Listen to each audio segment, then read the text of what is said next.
aktifnya. Baik, selesai itu mengenai keisomeran. Jadi pertama sudah kita bicarakan mengenai gugus fungsi, yang kedua keisomeran, dan yang ketiga sekarang reaksi senyawa karbon. Ini saya kasih prinsipnya saja. Prinsip itu sangat singkat tetapi luas penggunaannya. Jadi prinsip reaksi kimia pada umumnya itu hanya ada dua. Prinsip yang pertama adalah pemutusan ikatan kimia. Ikatan kimia itu apa? Itu sudah dipelajari kelas 11 kemarin. Gaya tarik antar atom dalam senyawa itu namanya ikatan kimia. Nah, untuk terjadinya reaksi, ikatan itu harus putus dulu. Nah, cara pemutusannya ada dua tipe. Misalkan ada A dan B berikatan, maka elektron yang diantara A dan B itu namanya pasangan elektron ikatan. Itu harus diputus dulu. Nah, cara memutusnya begini, dengan tanda anak panah ini. Kalau anak panahnya itu hanya setengah, itu artinya satu elektron. Jadi A dan B berarti yang satu diminta B, yang satu diminta A, sehingga akan diperoleh A punya satu elektron, B satu elektron. Bila mana terjadi pemutusan seperti ini, nah ini yang harus Anda ingat. Ya, terjadi pemutusan seperti ini jika selisih keelektronegatifan A dan B kecil atau sama. Tidak ada nol ya. Kalau keelektronegatifannya sama berarti nol. Maka pemutusan ikatan seperti ini. Yang kedua, A dan B itu bisa terjadi pemutusannya diminta B semua. Sehingga A tidak punya elektron, karena A punya satu dilepaskan maka jadi muatannya positif. B yang tadinya pasangan elektron itu milik bersama diminta B semua karena B muatannya negatif. Bila mana terjadi tipe pemutusan seperti ini, mesti keelektronegatifan B lebih kuat karenanya narik elektron semuanya. Jadi keelektronegatifan A lebih kecil daripada B, sehingga semua pasangan elektron ikatan diminta oleh B. Itu tipe pemutusan ikatan yang pertama. Jadi sehingga pemutusan yang pertama akan diperoleh A dan B itu disebut radikal bebas. Radikal bebas itu atom yang sangat reaktif. Kenapa reaktif? Elektron valensinya belum stabil. Sedangkan A+ itu disebut elektrofil, berasal dari kata elektron dan filea. Filea itu suka elektron, karena muatannya positif maka suka elektron yang negatif. Sedangkan B nukleofil, dari kata nukleon itu inti kan bermuatan positif. Ya, suka menarik ini inti. Prinsip yang kedua, sesudah terjadi pemutusan ikatan, terjadi penggabungan atau pembentukan ikatan yang baru. Caranya bagaimana membentuk ikatan yang baru? Bisa penggabungan ulang antar radikal bebas, cuma ganti pasangan saja. Yang kedua, penggabungan ulang elektrofil dan nukleofil, tukar pasangan saja. Prinsipnya hanya ini. Sehingga kalau Anda pegangi prinsipan ini, maka nanti soalnya seperti apapun bisa Anda prediksikan mekanisme reaksi.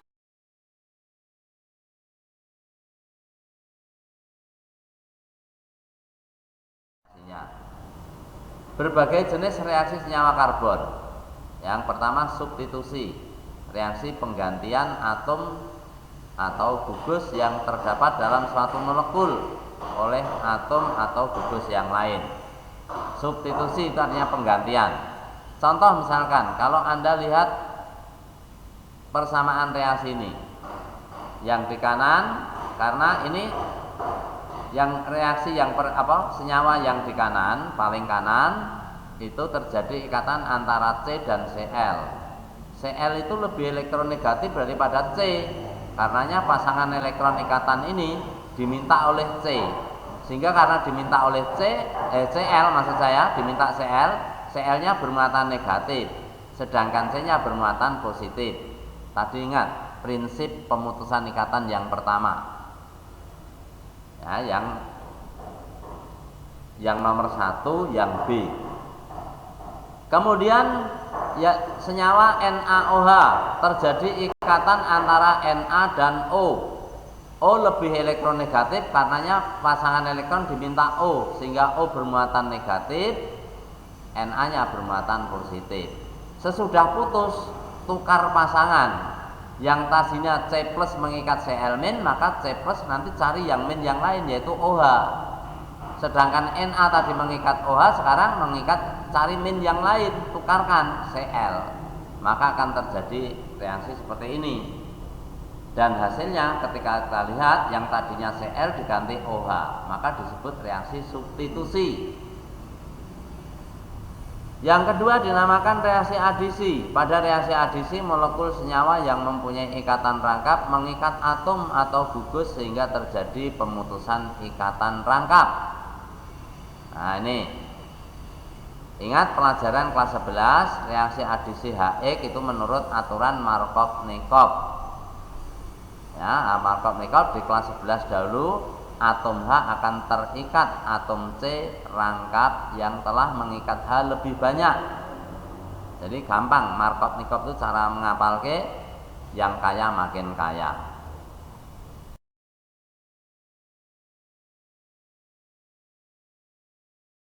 Yang hanya sudah banyak malah ditambah. Tapi menurut mekanisme reaksi, atom C yang rantainya lebih kompleks, jadi C yang rantainya lebih kompleks, itu lebih mudah mendonorkan elektron sehingga membentuk ion karbonium. Ion karbonium itu atom C yang bermuatan positif, disebut ion karbonium. Urutan kestabilan ion karbonium tersier, sekunder, dan primer. Tersier itu apa toh Pak? C tersier. C tersier itu C yang mengikat 3 atom C yang lain. Nek sekunder C yang mengikat 2 atom C yang lain. Primer mengikat 1 atom C yang lain. Contoh misalkan ini. Reaksi yang pertama, yang berikatan rangkap itu adalah yang pertama, ya, ikatan pertama, ikatan rangkap.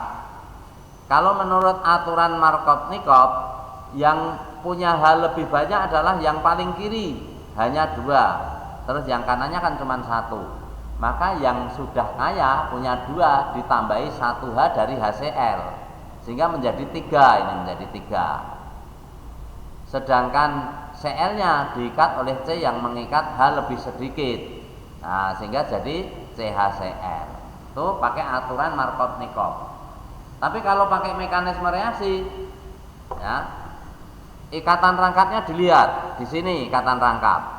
Maka di sebelah kanan ikatan rangkap terdiri dari 2 atom C, yang di sebelah kiri 1 atom C. Maka kompleks yang sebelah kanan, maka yang sebelah kanan mendonorkan elektron, sehingga C yang pertama bermuatan negatif, C yang mendonorkan bermuatan positif, membentuk ion karbonium. Sedangkan tadi H dan Cl, nah Cl lebih reaktif, lebih apa? Elektronegatif, maka muatannya negatif, hanya jadi positif. Terus tukar pasangan seperti tadi. C min itu mengikat H plus jadi 3, tadinya 2 jadi 3. Terus C plus mengikat Cl min sehingga jadi CHCl. Nah, bisa pakai Markov-Nikov, bisa pakai mekanisme reaksi. Tetapi Markov-Nikov bingung kalau yang soal yang kedua. Karena apa? C yang berikatan rangkap di kiri mengikat 1 atom H, di kanan mengikat 1 atom H. Tidak ada yang lebih kaya. Bingung toh. Nah, maka pakai aturan mekanisme reaksi. Lihat ikatan rangkap. Yang kiri ada 2 atom C, yang kanan 3 atom C. 3 lebih kompleks, maka yang 3 mendonorkan elektron, sehingga panahnya menuju ke kiri. C yang di kiri bermuatan negatif, yang di kanan bermuatan positif. HCl, nah sama seperti tadi, HCl, Cl-nya min, hanya plus. Terus terjadi pengikatan atau pembentukan ikatan, yang plus gandeng dengan yang min, sehingga terjadi seperti ini. Yang sekarang reaksi eliminasi. Eliminir itu artinya dibuang, dilepaskan. Jadi pada reaksi eliminasi, molekul senyawa berikatan tunggal berubah menjadi senyawa berikatan rangkap. Itu ciri khasnya. Jadi terjadi pembentukan ikatan rangkap dengan melepaskan molekul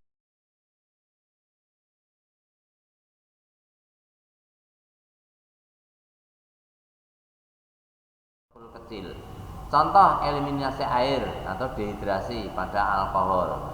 Ini saya berikan contoh ini. Nah, ini mekanisme reaksinya bagaimana? Ya sama tadi, pokoknya pemutusan ikatan dulu. C dengan H kan besar C ke elektronegatifannya.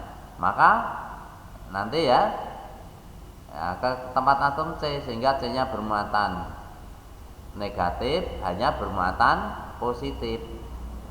Sedangkan C dengan O, yang ikatan kedua C dengan O itu lebih kuat O, maka pasangan elektron ditarik oleh O sehingga O-nya bermuatan negatif, sedangkan C-nya bermuatan positif. Nah, nanti C negatif dan positif berikatan, H plus dan O amin berikatan jadi H2O, sehingga hasilnya ini alkena. Itu tapi kalau pada suhu tinggi terjadi alkena, tapi kalau pada suhu rendah 140 membentuk ether. Mekanismenya seperti apa? Nah, ini kalau membentuk ether ya. Ini yang sebelah paling kiri ikatan antara C dan O kuat O sehingga O-nya menarik elektron, muatannya jadi min, C-nya jadi plus. Kemudian O dengan H kuat O sehingga O-nya negatif, hanya positif. Sudah terjadi pemutusan dua tempat terus tukar, H plusnya gandeng dengan OH min, C plusnya gandeng dengan O min sehingga terjadi inilah rumus ether. Jadi diingat-ingat apa? Hidrolisis alkohol dengan asam sulfat pekat dipanasi, kalau suhu tinggi jadinya alkena, kalau suhu rendah 140 jadinya ether. Kemudian reaksi-reaksi alkohol. Yang pertama, ini sering keluar dalam masuk perguruan tinggi ya, dicermati. Reaksi logam aktif dengan alkohol. Itu bisa ini atom H dari gugus OH. Alkohol kan punya gugus OH lah. Hanya itu bisa disubstitusi oleh logam aktif, logam golongan 1A seperti natrium, kalium. Ini membentuk alkoksida dan gas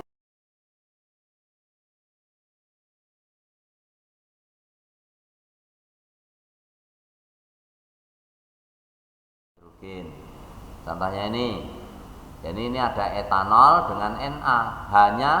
Hanya pada OH itu diganti Na. Sehingga menjadi jadi menghasilkan gas hidrogen. Itu kalau pada alkohol. B. Substitusi gugus OH oleh atom halogen bila direaksikan dengan HX, PX3. X itu adalah halogen. Mekanismenya reaksi seperti ini. Nah, lihat. Jadi pertama kali terjadi ini pemutusan OH. Ya, pemutusan OH ini bisa saya tulis PCl5, bisa saya tulis PCl3 mengikat 2Cl. Saya gambarkan seperti ini biar mudah membayangkannya. Nah, nanti ini O itu kuat sekali menarik elektron sehingga dari C dan dari H ditarik oleh O sehingga ya, O-nya nanti akan bermuatan min 2 dari kanan dari kiri. Sedangkan hanya bermuatan positif dan C-nya juga bermuatan positif. Demikian pula ikatan antara P dengan Cl. Keelektronegatifannya kan kuat Cl. Sehingga pasangan elektron akan tertarik ke Cl. Nah, tertarik ke Cl. Itu, maka Cl-nya bermuatan min. P-nya bermuatan apa? Positif. Min dan positif. Kalau sudah terjadi begitu, tinggal masangkan ya, dipasangkan. P-nya kan plus 2 dengan O min 2 gandeng sehingga nanti terjadi ikatan P dengan O. Nah, Cl-nya Cl-nya itu akan diikat oleh RCH2. Nah, sehingga akan terjadi ini. Maka reaksi totalnya ini akan menjadi Cl-nya yang satu nempel di sini jadi ini, O-nya nempel di P jadi ini, H plusnya mengikat HCl jadi HCl. Itu mekanisme reaksinya. Jadi yang perlu diingat, kalau alkohol dengan pX itu akan dihasilkan HCl. Nanti ada ether tidak bisa menghasilkan ini, maka bisa digunakan untuk membedakan alkohol dan ether. Padahal alkohol dan ether itu rumusnya sama, rumus molekulnya, tapi bisa dibedakan dengan direaksikan dengan PCl3 atau PCl5. Oksidasi alkohol. Alkohol sederhana mudah terbakar membentuk gas karbon dioksida, terbakar, dan uap air CO2 dan H2O. Ini sudah berulang-ulang, tidak saya terangkan di sini. Kemudian prinsip oksidasi alkohol. Prinsipnya yang pertama, atom O terikat antara C dan H yang ada gugusnya. Yang kedua, atom C yang mengikat lebih dari satu gugusan OH tidak stabil dan akan melepas molekul air. Prinsipnya ada dua ini. Ya, ada dua.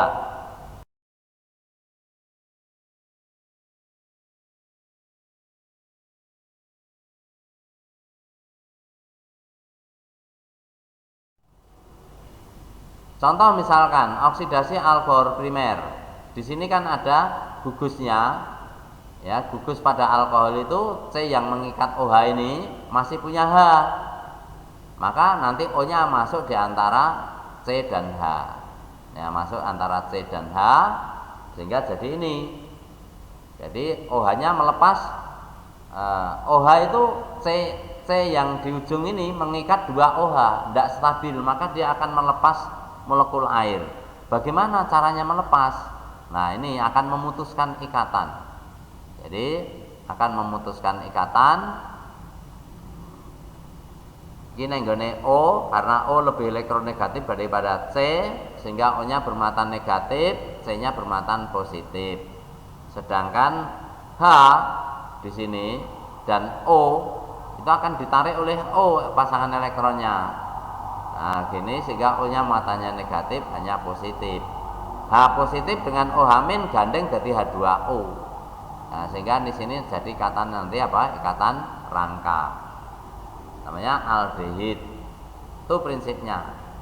Yang kedua, alkohol, ya, alkohol sekunder. Dinamakan alkohol sekunder karena OH diikat oleh C sekunder. C sekunder adalah C yang mengikat dua atom C yang lain. Nah, ini di kiri mengikat satu, kanan, kiri dan kanan, jadi dua. Maka karena C yang bergugus itu masih ada H, maka O-nya bisa masuk di antara C dan H, masuk sini sehingga jadi seperti ini. C yang di tengah mengikat dua OH, tidak stabil, dia akan melepas air, sama seperti tadi mekanismenya. Ini sehingga O-nya jadi negatif, hanya jadi positif. Sedangkan ini C dengan O, kuat O, maka O-nya negatif, C-nya positif. Dah putus ikatannya, ganti pasangan, sehingga jadinya seperti ini, bentuk keton. Jadi alkohol sekunder kalau dioksidasi menjadi keton.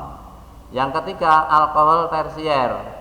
Alkohol tersier itu alkohol yang OH-nya terikat oleh C tersier. C tersier adalah C yang mengikat tiga atom C yang lain, kanan, kiri, atas, tiga, ya. Itu atom C tersier. Ini tidak bisa teroksidasi. Kenapa? Karena prinsip yang pertama tidak terpenuhi. Prinsip oksidasi, C yang ada gugusnya kan harus mengikat H. Sedangkan C yang ada gugusnya adalah C yang di tengah, sudah tidak mengikat H, maka tidak bisa teroksidasi. Maka reaksinya cukup dikasih tanda silang, artinya tidak bisa bereaksi.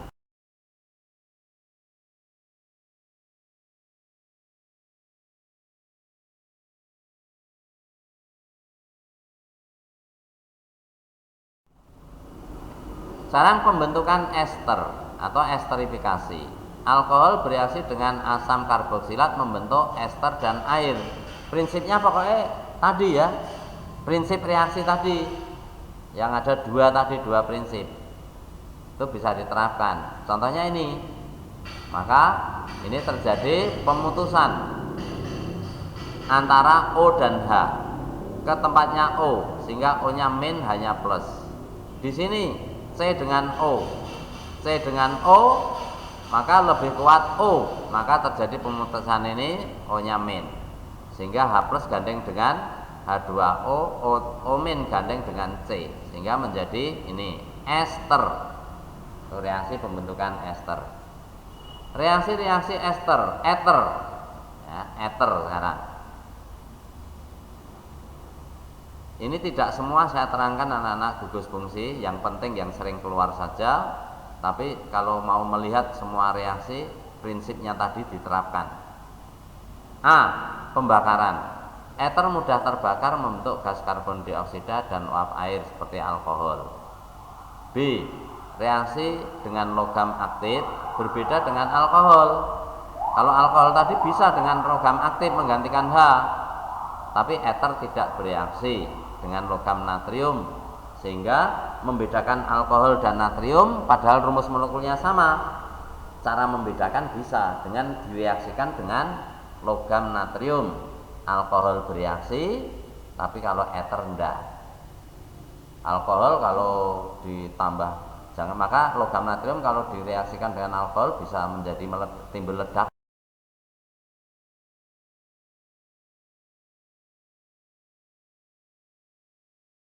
karena reaksinya dasar. Tetapi kalau eter diem saja, tidak terjadi reaksi. C. Reaksi dengan PCl5. Eter bereaksi dengan PCl5 tetapi tidak membebaskan HCl. Kalau alkohol bisa bereaksi dengan PCl5, ya, menghasilkan alkil halida karo HCl. Tapi kalau eter tidak menghasilkan HCl. Sama-sama bisa bereaksi. Kalau eter tidak menghasilkan HCl.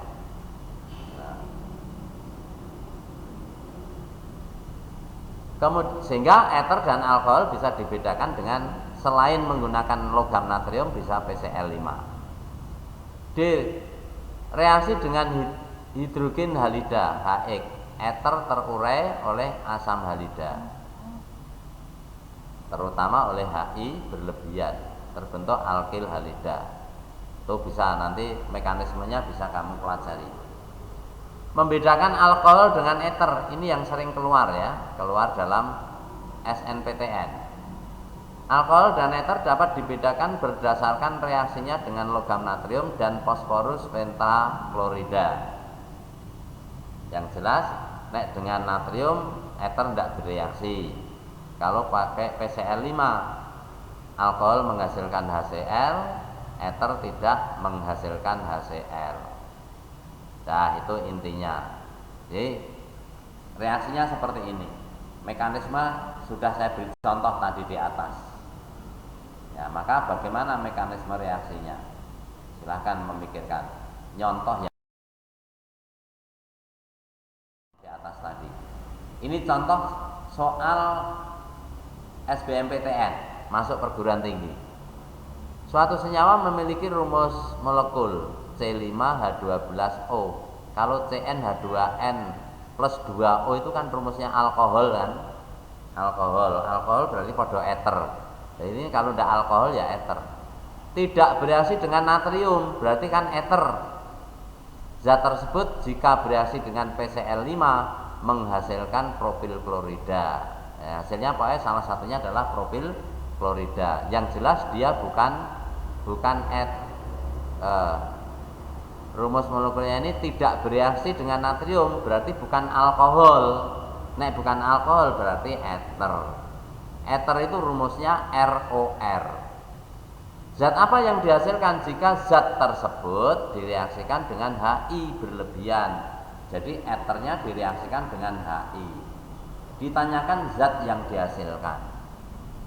Ini soalnya objektif saya rubah jadi IC ya. Jawab.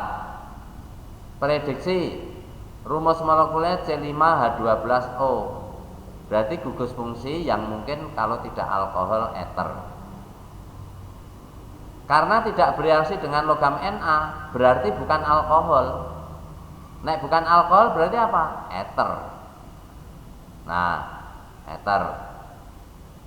Terus tadi hasilnya ketika direaksikan dengan PCl5, itu adalah hasilnya propil klorida. Ini saya tulis propil klorida itu yang paling kiri ini, senyawa yang paling kiri. Ya. Terus mestinya selain propil klorida kan RCl, R-nya itu berapa atom C-nya? Nah, Anda sudah bisa memprediksi mesti direaksikan dengan OPCl3 sehingga nanti terjadi seperti ini. Nah, sehingga Cl-nya min itu reaksi balik, Cl-nya min, R-nya plus ya, C-nya plus. Ini O-nya plus 2, O-nya min P-nya plus 2, O-nya min ini. Tidak saya kasih plus minnya, dianggap ngerti. Nah, kemudian sesudah terjadi penggandengan ini tadi kan min plus ya, R plus dengan ini R plus Cl min. Sini C plus Cl min. Maka sedangkan O-nya ini gandeng di sini, O-nya kan min 2. Min 2 maka akan mencari yang plus. Yang plus kan R sama C toh. R sama C sehingga gandeng seperti ini. Yang kanan mengikat R min tadi, yang kiri R plus, yang kiri mengikat C plus tadi. Ini rumus eter sudah ketemu. Yang ini jadi PCl5. Nah, PCl5. Sehingga tinggal bisa menganalisis. Karena rumus CH3R adalah C5H12O, maka R-nya berapa? Kalau sebelah kiri O sudah 3 padahal C-nya 5, berarti R ini C-nya berapa? Ya, tiada lain mesti CR-nya 2. Berarti ini. Sehingga jika bereaksi dengan HI, reaksinya. Jadi kalau R-nya diganti CH3CH2, maka ini diganti CH2CH3. Kalau bereaksi ini sama mekanismenya tadi. Ya, mekanismenya HI. Ini O dengan C, maka terjadi pemutusan seperti ini. Sehingga O-nya kan min 2. O-nya min 2, C ini plus, ini min. Dengan HI, H plusnya gandeng dengan O, banyaknya 2. Ya, maka akan terjadi ini 2, H plus banyaknya 2 ini gandeng dengan O, jadi H2O. I-nya dengan ini sehingga menjadi senyawa yang ini.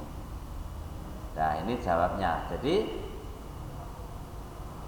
kalau pertanyaannya tadi ya, zat apa yang dihasilkan jika zat tersebut direaksikan dengan HI? Hasilnya propil yodida, etil yodida, dan air. Jawabnya seperti itu. Ini pantas, maka harus rajin belajar kalau bisa mengerjakan seperti ini. Harus tahu prinsip-prinsip reaksi tadi.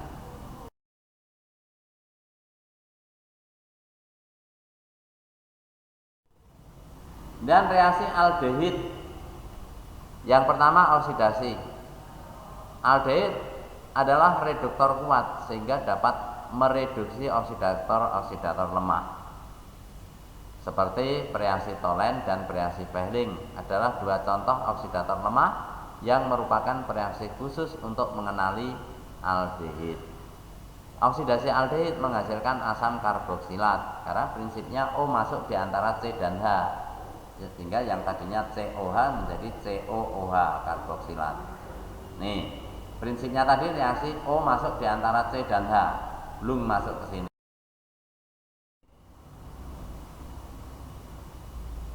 Reagen Tolen itu apa toh? Reagen Tolen itu kalau kamu nanti praktikum di laboratorium, membuatnya adalah perak nitrat ditambah amonium hidroksida. Akan terjadi perak hidroksida dan amonium nitrat.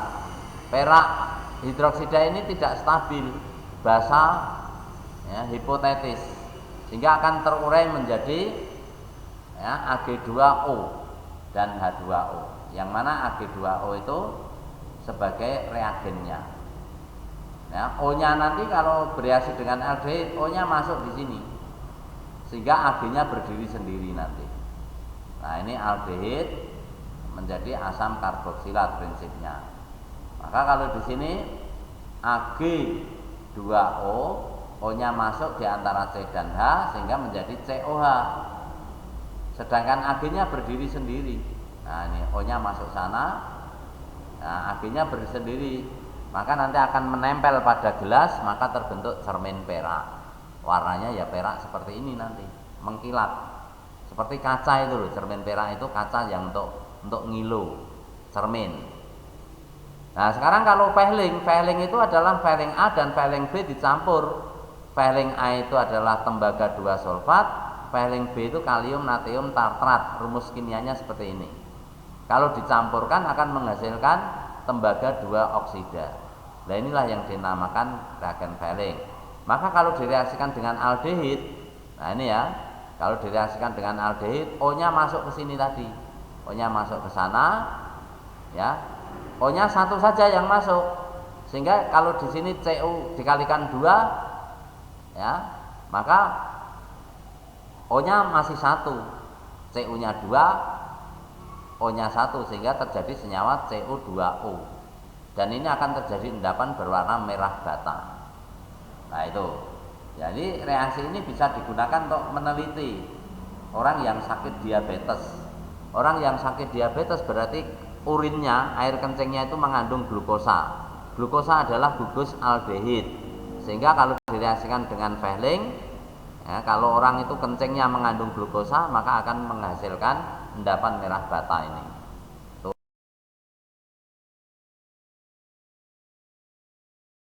Sakit diabetes. B. Adisi hidrogen. Ya, adisi hidrogen, hidrogennya masuk ini ya, kan putus. Ini nanti masuk ke C1 ke O1, jadi OH nanti. Dari gugus fungsi aldehid dapat diadisi gas hidrogen membentuk suatu alkohol karena jadi OH, alkohol primer. Nih, hanya yang satu masuk C, yang satu masuk O. Ya, maaf keliru. Yang C-nya hanya yang satu masuk O, yang satu masuk C. Ya, sama tanda. Jadi menjadi alkohol primer. Alkohol primer karena OH-nya diikat oleh C primer. C primer adalah C yang mengikat satu atom C yang lain, yaitu pada R ini. Dan reaksi keton.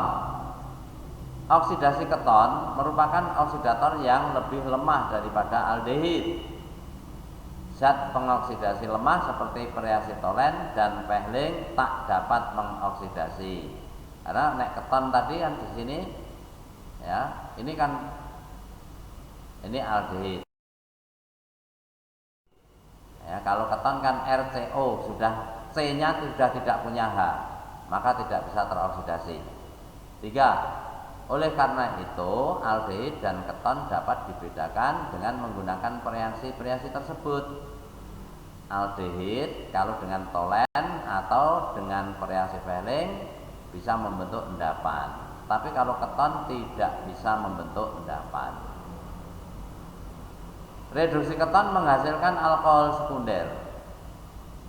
Kalau aldehid menjadi alkohol primer. Nih. Jadi kalau ini dioksidasi tidak bisa ya, karena C ini sudah tidak mengikat H. Prinsip reaksi oksidasi pertama tadi, atom C harus mempunyai atom H. Kalau ini, maka kalau hanya ini dua, yang satu masuk O, yang satu masuk C, maka jadi seperti ini. Yang satu masuk O, jadi OH, yang satu masuk C, jadi H. Namanya alkohol sekunder.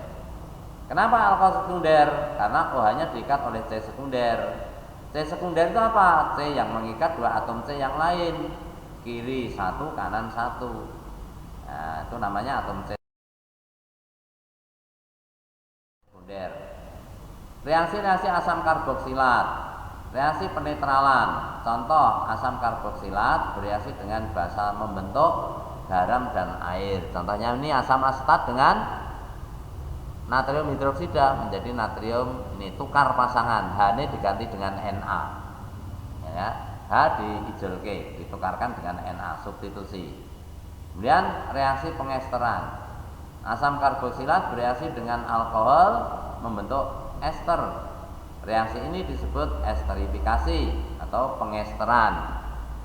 Contohnya ini ikatan yang terjadi pada karboksilat, C dengan O lebih kuat O, maka O nya menarik elektron sehingga muatannya jadi negatif, sedangkan C jadi muatannya positif. Demikian pula O dengan H, O nya negatif, H nya jadi positif.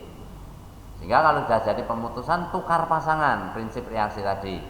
C yang positif mengikat O yang negatif, OH- mengikat H+, sehingga jadi H2O. Jadi nanti kalau digandengkan jadi seperti ini. Nah, O-nya ini ikatan tadi. Ini rumus ester, maka reaksinya disebut reaksi pengesteran. Reaksi-reaksi ester. Ester dapat terhidrolisis dengan pengaruh asam membentuk alkohol dan asam karboksilat. Jadi reaksi baliknya yang di atas tadi. Reaksi hidrolisis merupakan kebalikan dari pengesteran. Contoh, hidrolisis etil asetat menghasilkan etil alkohol dan asam asetat. Jadi ini reaksi balik sana, putus di sini nanti, putus ini. O-nya mengikat H, C-nya mengikat OH. Jadi seperti ini.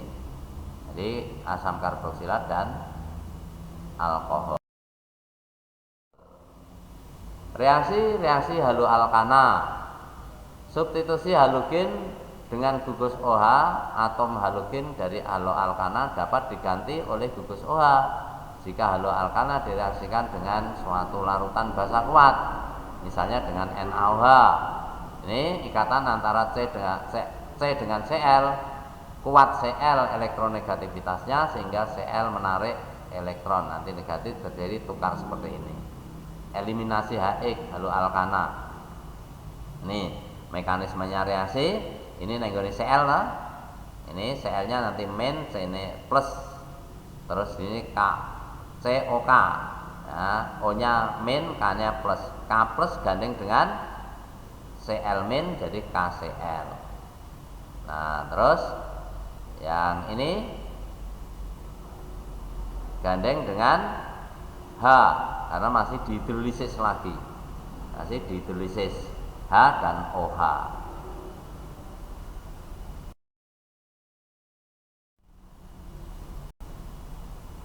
C. Reaksi reduksi dengan hidrogen atau trihidrida menghasilkan ini. Ini mekanisme reaksinya ya.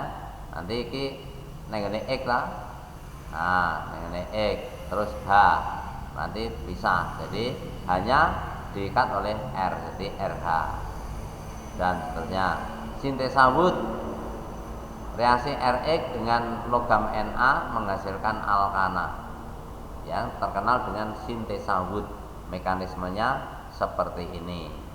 Kemudian reaksi Grignard RMGX itu reaksi Grignard digunakan untuk mensintesa senyawa karbon, alkana, alkohol dan keton. Pembuatan reaksi Grignard itu alkil halida dengan magnesium menjadi reaksi Grignard. Hasil reaksi Grignard itu terus dihidrolisis. Ya, RMGX dihidrolisis akan menghasilkan alkana. Nih reaksinya itu RMGX ini reaksi Grignard, maka terjadi pemutusan nanti nenggone C, Mg dengan C kan kuat C, ya kan, sehingga C nya negatif, Mg nya positif. Nah, terus dihidrolisis tadi. Nah ini H plusnya nanti masuk nenggone C negatif jadi alkana nanti, OH nya masuk sini. Nah ini jadi alkana. Jadi tadi hanya